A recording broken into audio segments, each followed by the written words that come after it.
Hi, I'm Meijun Zhu, a professor at the School of Food Science at Washington State University.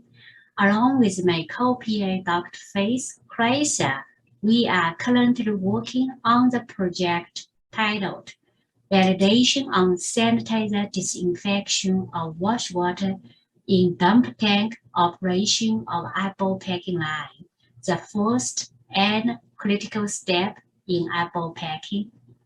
This project has two main objectives. First, following industry practice, we will comprehensively assess the efficacy of commonly used sanitizer in eliminating Listeria monocytogenes in wash water and cross-contamination using a simulate dump tank system.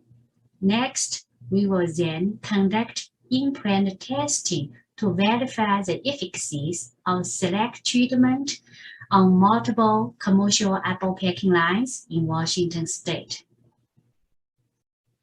Through this project, we hope to provide the apple industry with science-based data that substantiate options for dump tank operation. Lastly, I would thank CPS for the funding and our industry cooperators for their valuable input and in-kind support.